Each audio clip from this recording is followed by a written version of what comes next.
intrigue, legend, and fear. This is the Bermuda Triangle. Now, using new technology, we can strip away the water layer by layer and unveil a hidden landscape. We'll drain the Bermuda Triangle, working our way deeper and deeper to explore its darkest corners, tackling some of the Triangle's greatest mysteries.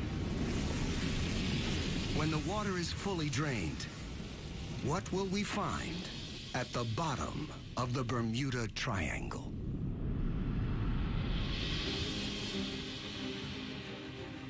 Bermuda, an island oasis 650 miles off the east coast of the United States.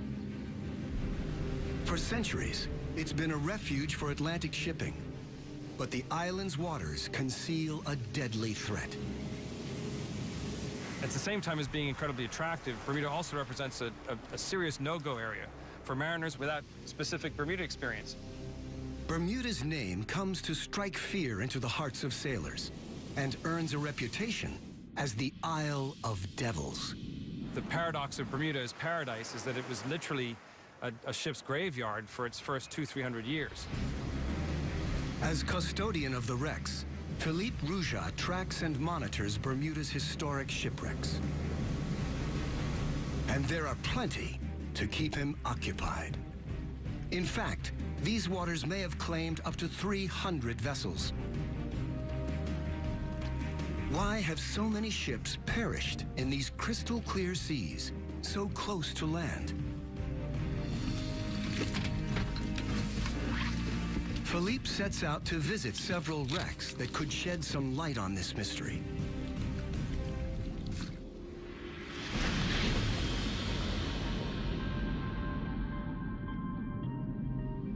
First, the Mary Celestia, an iron-hulled steamship carrying supplies in the American Civil War. She left Bermuda, she came down South Shore and came to her demise right here, which is a very curious thing because we're literally only 800 meters from shore. And it happened on a flat, calm day. There's a lot of intrigue about it. Trying to figure out just how this came to be. She lies only about 50 feet down. The ship's distinctive paddle wheel is still recognizable.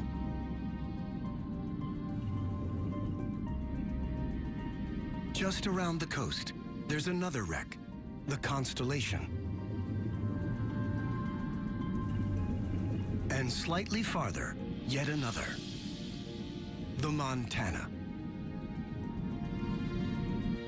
In fact, according to Philippe's records, numerous wrecks completely encircle Bermuda. There's clearly something out there that poses a deadly threat to shipping.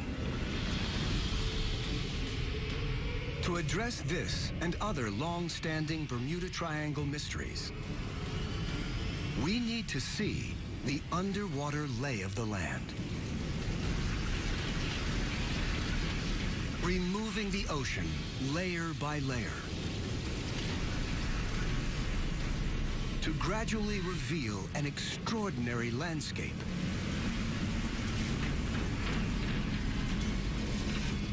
Never seen before.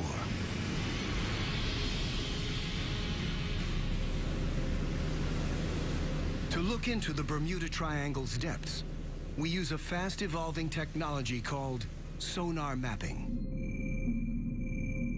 Sonar mapping fires sound waves to the ocean floor. The return signals display the shape and depth of the land beneath.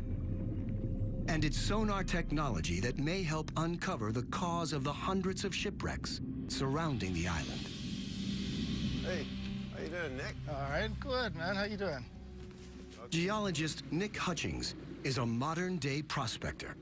He's using sonar mapping to hunt for signs of specific underwater formations close to where some of Bermuda's wrecks lie.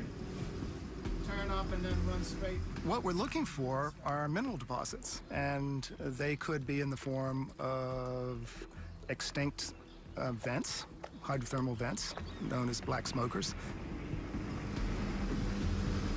Nick believes the now extinct vents could contain rare metals and minerals.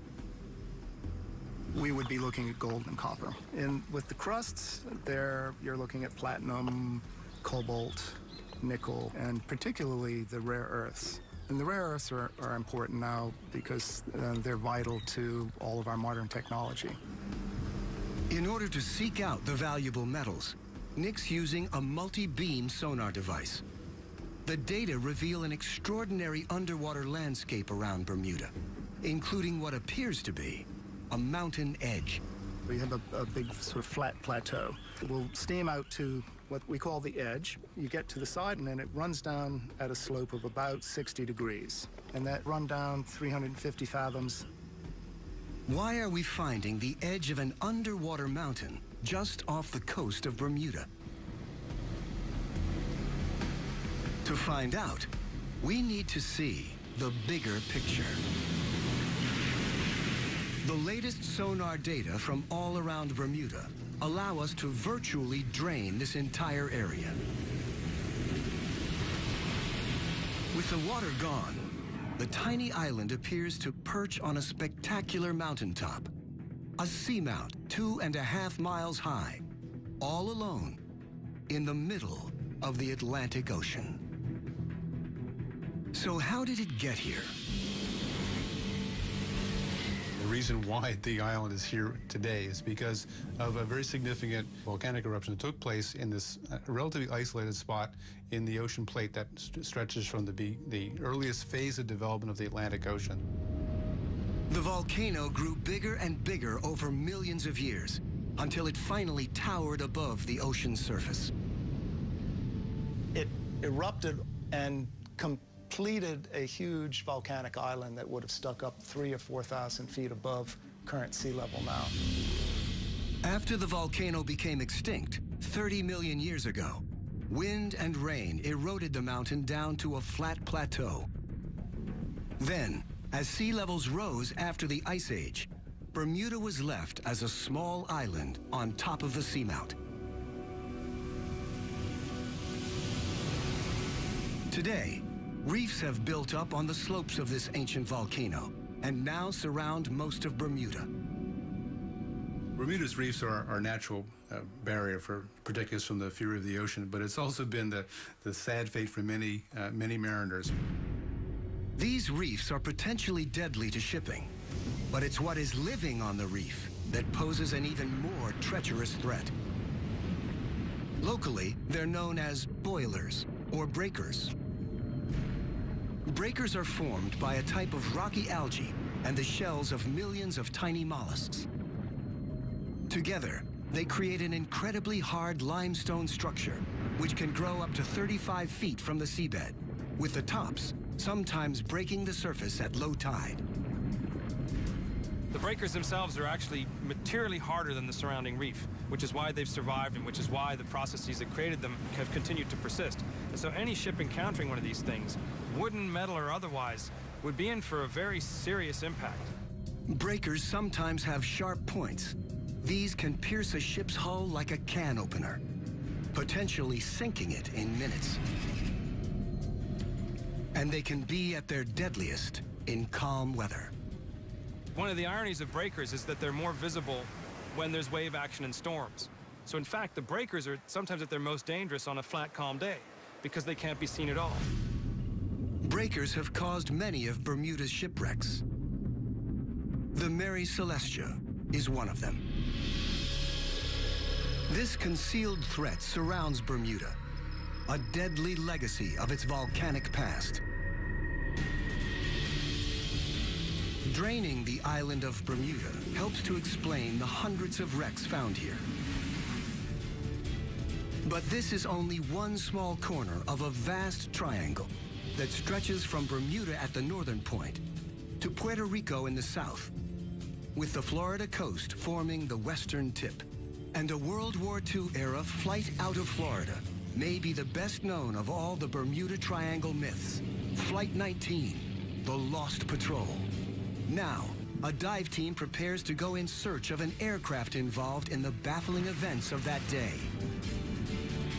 As we drain deeper, new discoveries may finally help solve this mystery. December 5th, 1945. 5 Avenger torpedo bombers take off from Fort Lauderdale Naval Air Station in Florida. Flight 19, as it's codenamed, is a routine navigation training mission along the Atlantic coast. In command is U.S. Navy Lieutenant Charles Taylor, a highly experienced airman. He's led dozens of training missions, but is unfamiliar with this particular stretch of coast. Midway through the mission, things start to go wrong. Lieutenant Taylor reports trouble with his compasses. With the weather deteriorating fast, they're soon hopelessly lost.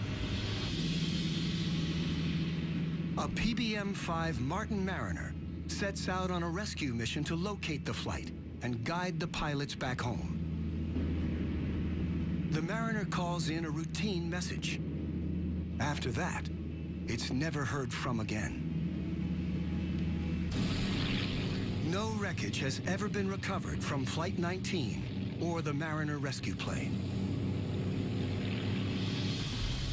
All kinds of weird and wonderful theories have been put forth to explain the disappearance of these aircraft, from alien abductions to the effects of an electromagnetic fog. It's more likely the pilots simply got lost, ran out of fuel, and had to ditch somewhere over the ocean. The Mariner and Flight 19 ran into trouble somewhere in the area surrounding the Bahamas. For the first time, it's possible to drain this area to the seabed, around 3 miles down. Draining reveals a vast, featureless underwater zone known as the Abyssal Plain. It's like a gigantic underwater desert, and easy to see why the aircraft have never been recovered.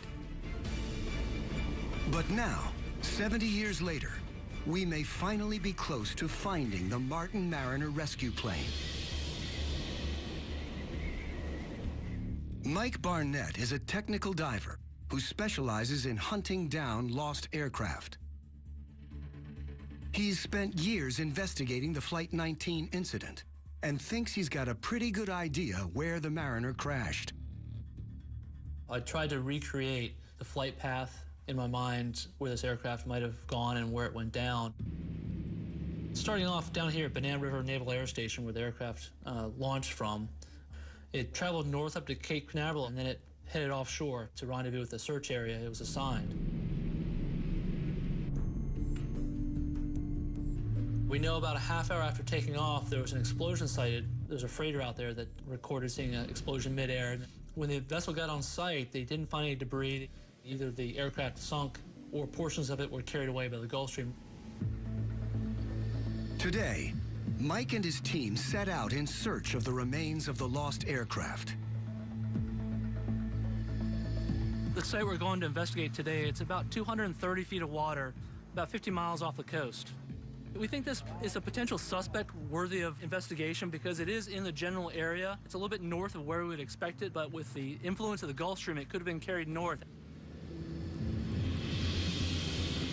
Local fishermen have reported wreckage in this area, and Mike's looking for it on his sonar.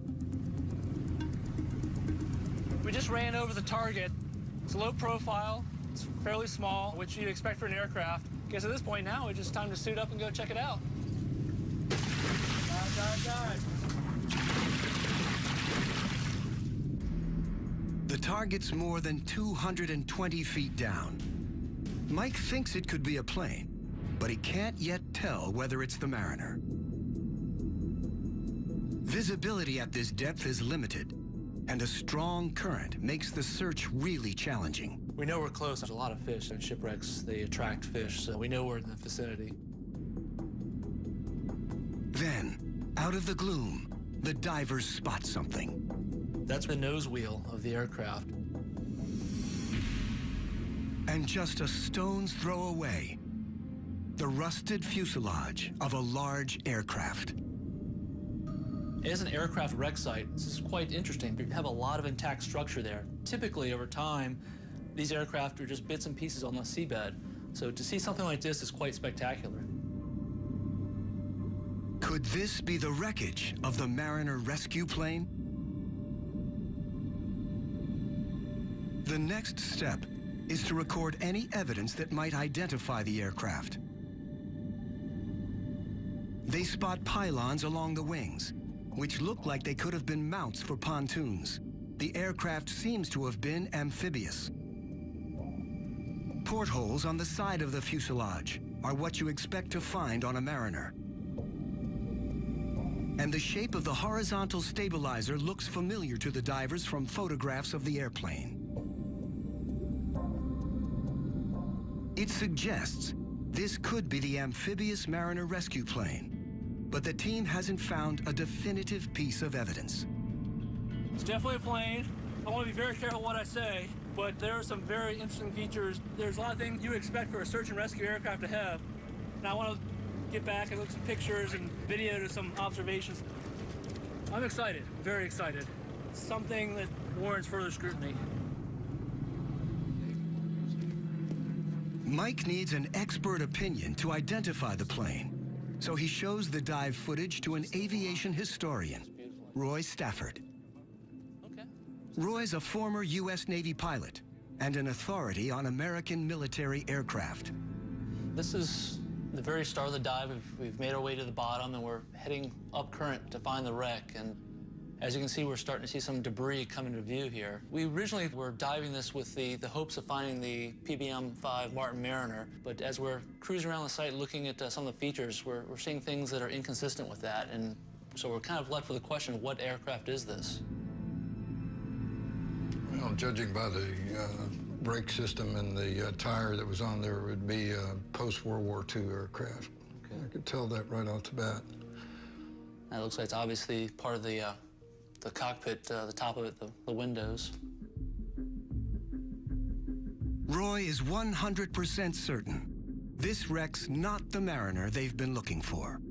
But if the wreckage isn't the missing search and rescue plane, then what is it? The answer could help resolve another triangle mystery. Is significant down here, the porthole that you see there may be a porthole for a camera. Exactly, and we actually see several of them inside that were very prominent that really caught our attention. Mm-hmm. You can see there's twin engine. That pretty much ices it. There's only two possibilities, two pylons, one on each side would be either an RB-66, which usually wouldn't have a reason to be in that area, or the Navy A3. It doesn't take Roy long to conclusively identify the type of plane. It's beyond a doubt an A3 Skywarrior by comparing the fuselage and the pylons underneath the wings, the sweep back on the horizontal tail, the fact that the landing gear retract into the fuselage. These are all absolute indices of it being an A3 Skywarrior. The A3 Skywarrior was the largest carrier-launched aircraft in the U.S. Navy in its day. And Navy files show that in 1960, one crashed while attempting a carrier landing in this area. It's highly likely that this is the wrecked A3 that Mike and his team have tracked down. But Flight 19 and the Mariner rescue plane remain lost. The search continues to find this aircraft. We know it's out there. It's just a matter of finding the exact place. If we were to drain the vast abyssal plain around the Bahamas, somewhere out there we'd almost certainly find the lost patrol. And based on the condition of other wrecked planes found on the sea floor, this is how we'd expect them to look after 7 decades in the sea. As we drain even more water from the Bermuda Triangle and head deeper, we'll encounter other bizarre phenomena. In the Bahamas, ancient tales speak of sea monsters hidden in deep underwater caves. Beasts that consume people and ships. Now scientists are uncovering the extraordinary truth behind these legends.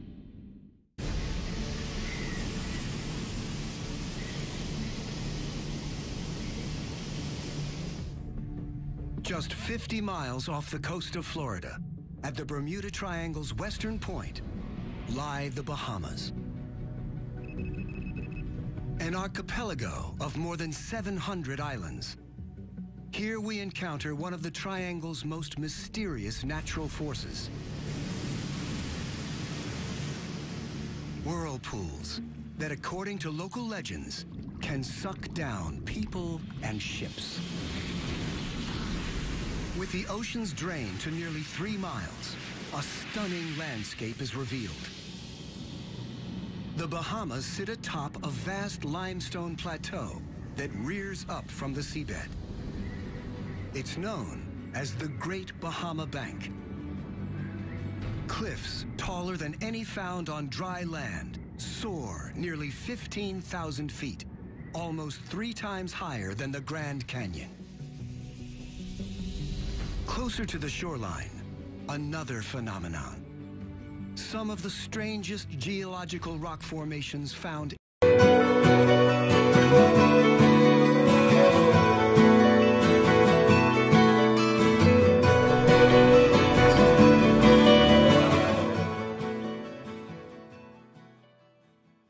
anywhere in the world. They're called the blue holes. Gigantic underwater cavities extending hundreds of feet below sea level. Dean's Blue Hole is the biggest and deepest of them all. Tom Iliff is one of the world's leading blue hole experts and well aware of the dangers. There have been instances where people get too close to the edge, and there's a very steep slope of sand that drops down into the blue hole. If you're not careful, one step over the ledge and you go sliding down into it. Over the years, Dean's Blue Hole has claimed several lives. Locals tend to keep their distance, warned off by some alarming supernatural tales. In the Bahamas, there's a lot of stories and folk legends pertaining to blue holes. One of them is that there's a monster called the Lusca that lives down in the blue hole, and the water coming in and out is actually the Lusca, this monster, inhaling and exhaling water. There's stories of ships coming in close to the blue hole and actually being sucked down by the inhalation of Lusca. Incredibly, Tom has observed whirlpools at Dean's Blue Hole, just like those spoken of in the legends. When the tide's been going in, I've seen as many as 3 vortexes or whirlpools simultaneously sucking water down into this cave. Tom's eager to find a rational explanation for this strange phenomenon. There's a tidal effect at work here. But could there also be other forces operating in the blue hole's largely uncharted depths? The only way to find out is to dive. Tom's been exploring blue holes in the Bahamas for more than 20 years, and they never fail to impress. They're portals to another world. When we dive in this, it's like going to no other place on the planet. The blue holes are an unusual natural feature that geologists now think they understand. In the last ice age, sea levels were lower. Back then, all this limestone was above ground. Acidic rainwater percolated down into the limestone, eroding large voids in the rock. Eventually, the ceiling of a void collapsed in, creating the distinctive blue hole bottle shape. As sea levels rose at the end of the Ice Age, the entire feature was submerged. As Tom dives down into Dean's Blue Hole, it suddenly widens out. When we get down to a depth of 60 feet, we have about 150 feet or so across the chamber. As we go deeper below, at a depth of about 80 feet, it breaks again and opens, and again doubles in size, probably 300 feet across the system. Then, 120 feet down, Tom spots what appear to be side tunnels branching off the main funnel. They're small, but exert a powerful suction force. These have strong tidal currents that were trying to suck us in. We only went a short distance, but on the way back, we had to literally pull ourselves hand over hand in order to get out of them. At 150 feet, Tom's at the limit for this dive. He's never ventured deeper. A tiny number of expert divers have braved it, one descending to an incredible 663 feet. But the depths remain largely unexplored. Yet we do know enough to drain Dean's Blue Hole, revealing the vast bottle-shaped cave and a branching network of tunnels and fissures further down into the depths. It's the flow of water in and out of these tunnels that generates the whirlpool effect, not a mythical sea monster. Without water, Dean's Blue Hole is an ominous, yet entirely natural, geological structure. The Bahamas' blue holes may be slowly giving up their secrets, but there are many more unexplained phenomena at work in the Bermuda Triangle. Strange tales of gigantic walls of water appearing out of nowhere, and a curious underwater substance covering the seabed with the potential to destroy ships. March 1918, a U.S. Navy cargo ship sets sail from Barbados. The USS Cyclops is a large 19,000-ton bulk carrier. She's transporting a cargo of manganese ore, and there are 309 men on board. One day out of port, she enters some of the deepest waters in the Bermuda Triangle area and simply disappears.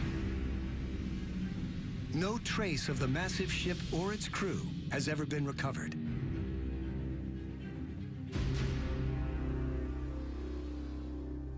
For Marvin Barash, the story's linked with personal tragedy. My great-uncle, Lawrence Merkel, was a fireman on board the ship. He was in his early 20s, and he was among the 309 lost. Typically, when ships are lost, something is found, whether it's part of a lifeboat, whether it's some cargo, some piece of wreckage. Something turns up eventually. In her case, nothing. The absence of any scrap of wreckage soon gives rise to some wild theories.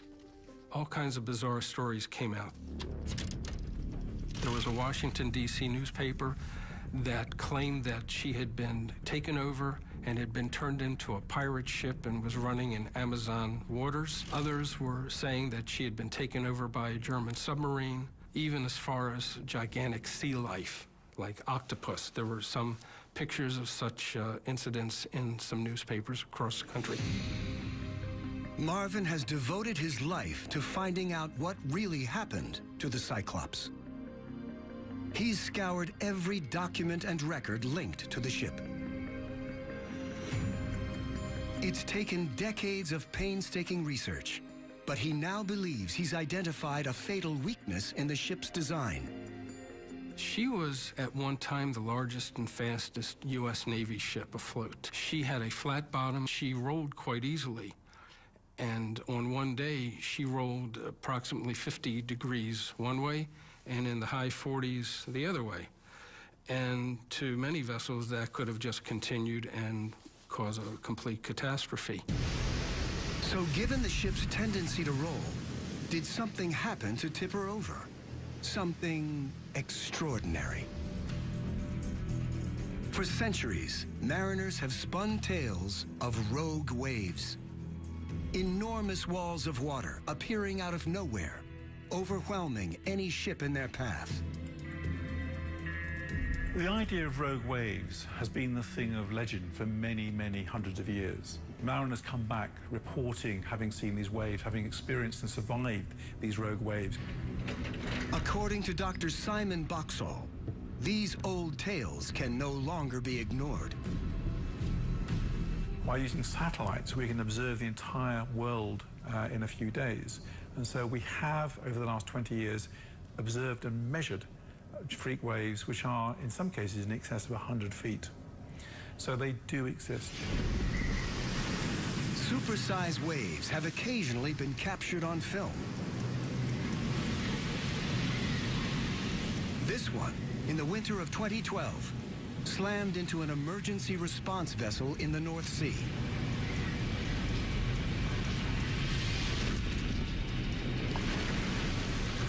Given the Bermuda Triangle's extreme weather patterns, rogue waves on a similar scale may be possible. You have North Atlantic, you have equatorial storms, the hurricane system's coming through on a regular basis, and you've got storms coming off the Gulf of Mexico. And these come together to create a very confused and a very turbulent sea with freak waves. So did the Triangle's turbulent seas produce a freak wave large enough to sink the Cyclops? The Bermuda Triangle has long been thought of as a place of mystery. We're using the latest technology to drain it layer by layer and possibly dispel the myths. Sometimes experimental science can help tackle a long-standing puzzle. Plymouth University in southern England, the Coast Laboratory Wave Tank. This is one of the most advanced wave tanks in the United Kingdom. It can simulate a wide range of the ocean conditions that occur in the Bermuda Triangle. Scientists here take the theory of rogue or freak waves very seriously. Let's go for a focus location of 16 meters. Today, these oceanographers are conducting an experiment to determine whether a rogue wave could have sunk a large vessel like the missing U.S. Navy ship, the Cyclops. The team deploys a scale model comparable in size to the Cyclops. First, they generate a normal wave pattern.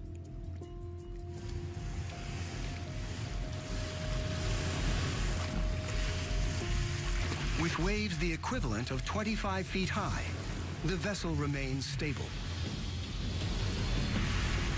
But when they simulate the impact of two storm fronts converging, there's soon interference in the wave pattern. And suddenly, as if out of nowhere, a rogue wave. It's the equivalent of a wave more than 50 feet high, and its impact on the scale model is clear.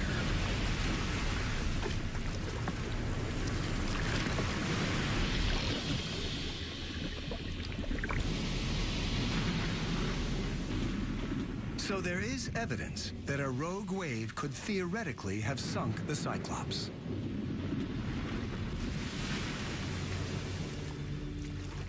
But there's another bizarre phenomenon that could explain the loss of the ship. On the seabed, at depths below 1,100 feet, deposits of a strange, milky, waxy material can be found.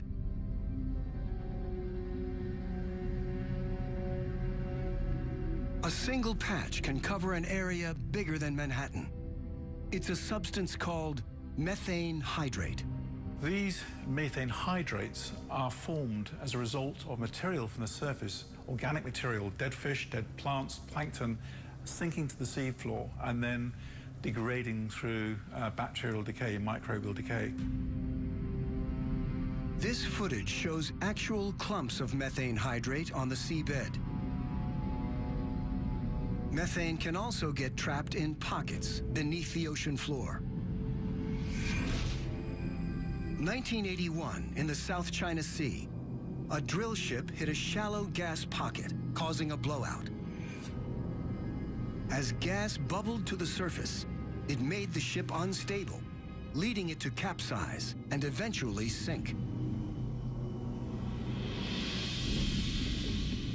Any large-scale disturbance on the seabed, such as an earthquake or landslide, could dislodge a substantial slab of methane hydrate, which turns to gas as it floats to the surface.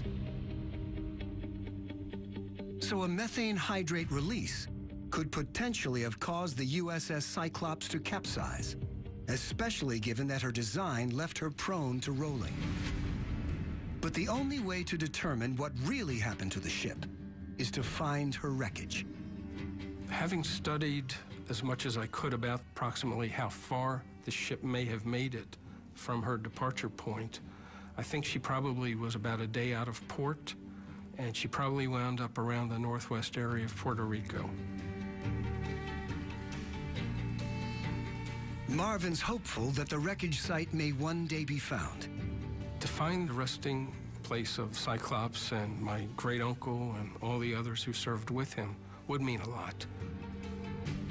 But if Marvin's calculations are correct, the ship won't be easy to recover. Draining the area reveals a trench up to 5 miles deep, the Puerto Rico Trench. This is where the triangle reaches its deepest point. In fact, it's the deepest point in the entire Atlantic. As scientists explore the massive underwater feature, they're finding it could conceal the deadliest of all the Bermuda Triangle's secrets, the source of a potentially devastating tsunami. The deepest part of the Bermuda Triangle, the Puerto Rico Trench, may conceal its deadliest secret. So scientists race to explore this inaccessible underwater region. Here, in the National Geographic Society's remote imaging laboratories, they've developed a radical new technology for filming the deep ocean. It's called drop cam. Perfect, good to go. After years of development, lead engineer Eric Birkenpass tests his camera in the ocean off Chile. It's unpowered. A heavy weight pulls the camera down. There was still a lot of butterflies in our stomach when we actually threw it over the side into the real ocean. When the team deploys it in the Puerto Rico Trench, it takes an hour and a half to travel the 5 miles to the bottom. It's programmed to spend several hours more on the ocean bed, then resurface and transmit its position. There's a huge sense of relief when you first hear that VHF beacon on your radio transmitter and you see that satellite fix. These are among the first images from the bottom of the Puerto Rico Trench, 5 miles straight down. The Deep Sea Imaging Project has given us a window into one of the great unexplored regions of planet Earth. But their images are a series of snapshots, capturing an area of just a few square feet at a time. In order to drain the whole Puerto Rico Trench, we need much more data. U.S. Geological Survey scientist Yuri ten Brink is attempting to map the entire feature and believes there's a pressing need to do so. We started researching this trench because it is very similar geometrically to the Sumatra Trench, where the 2004 Sumatra earthquake and big tsunami happened. And that was a big worry here because a magnitude 9 earthquake on the Puerto Rico Trench can unleash a tsunami that will hit the U.S. East Coast and even Europe. Yuri's team deploys remotely operated underwater vehicles called ROVs to scan the trench and assess the tsunami threat level. The ROVs fire sonar pulses to obtain as accurate a readout as possible. Their 3D mapping reveals the sheer sides of vast underwater canyons. In some of the valleys and rifts, there are sometimes walls that can be like 1,000-meter high or something like that. Geologists have long known the trench formed as the edge of the North American tectonic plate moved underneath the Caribbean plate and simultaneously slid against it. But what the new data suggests is that this could be prime underwater landslide terrain. They can move rocks in areas that are many hundreds of kilometers squared, size of big cities and more, actually. The thickness of the rocks can be 200 meters or more, so you are talking about altogether 10, 20 kilometer cubes sometimes. So an underwater landslide on this scale might potentially threaten the eastern U.S. with a tsunami, just as Yuri feared. You think of Boston, of Charleston, of Baltimore, and you think of all the nuclear power stations that are along the coast. And so you have to prepare for it.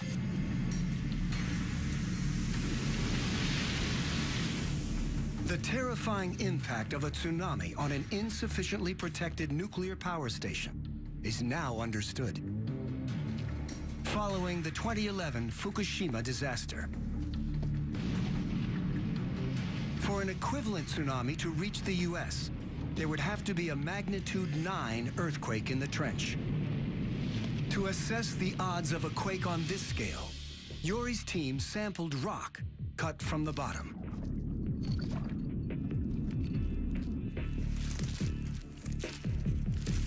Back in the lab, they were able to reach conclusions about the threat to East Coast residents and those living closer to the trench.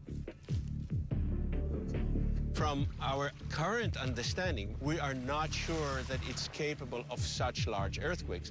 That not to say that it's not capable of big earthquakes, magnitude 8 to 8.5. That could also happen.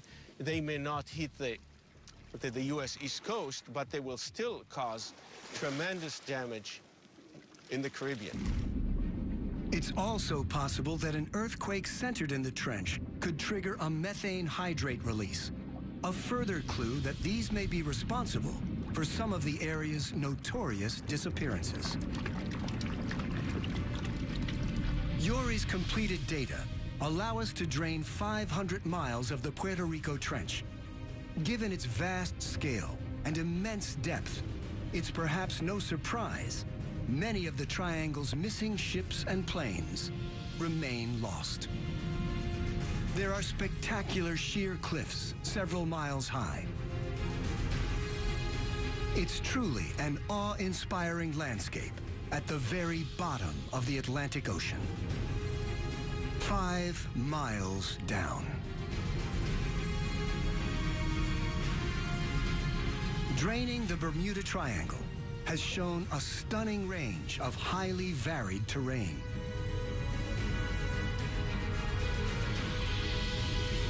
Including some of the strangest features known to exist in our oceans. The myths and legends of the Triangle are persistent and deep-rooted. Yet we've discovered that the dangers posed by this area don't appear to come from any supernatural phenomena, but from the very real and very deadly forces of Mother Nature herself.